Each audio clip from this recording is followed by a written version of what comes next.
Comment réaliser un double hamac ventral en écharpe tricotée? Ce nouage est préinstallé.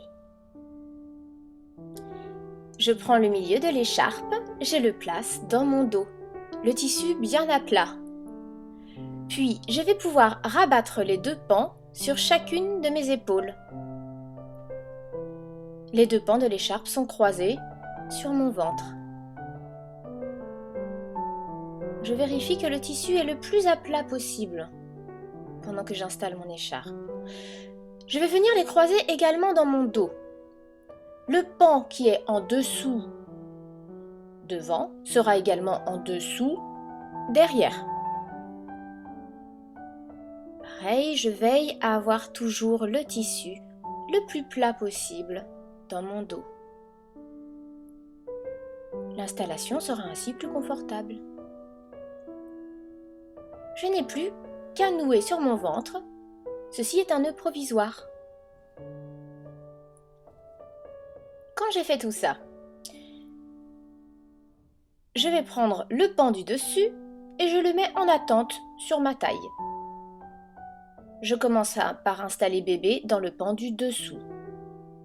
Je tire un petit peu en avant pour avoir un petit peu de mou. Et je peux prendre bébé. Je le pose sur mon épaule libre. Je passe la main à l'intérieur de la boucle faite par l'écharpe. Et je place le tissu bien dans le creux de ses genoux. Ainsi, je vais bien pouvoir accroupir mon bébé. Ses fesses retombent derrière l'écharpe. Son bassin va être bien basculé et son dos bien arrondi.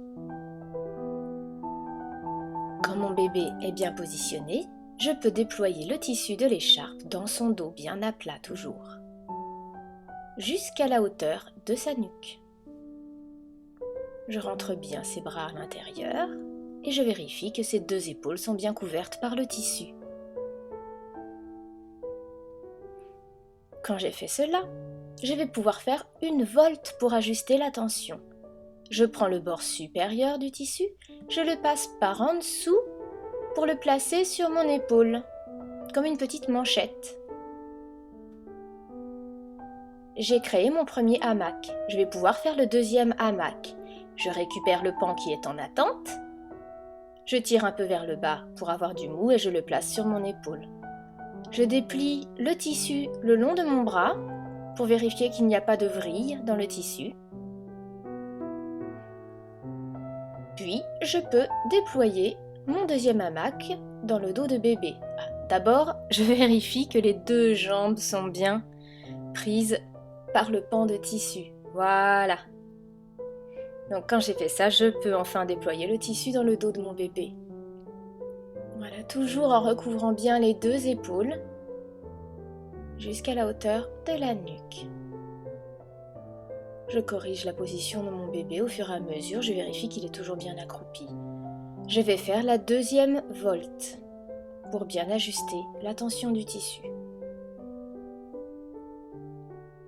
Voilà, mon bébé est bien installé. Maintenant, je vais pouvoir ajuster un peu plus finement la tension de l'écharpe pour un meilleur maintien. Je défais mon nœud provisoire.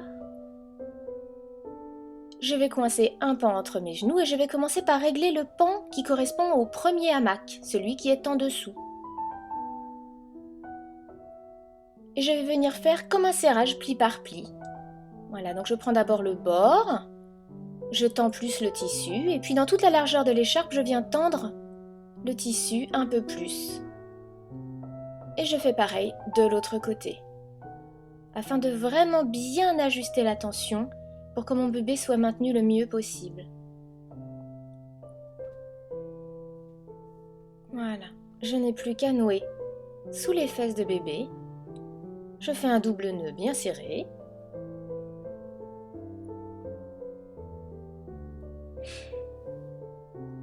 Je vérifie que bébé est toujours bien accroupi. Et voilà. Avec le tissu qui reste, si je suis gênée, je peux le nouer souplement dans mon dos. Je n'ai absolument pas besoin de serrer.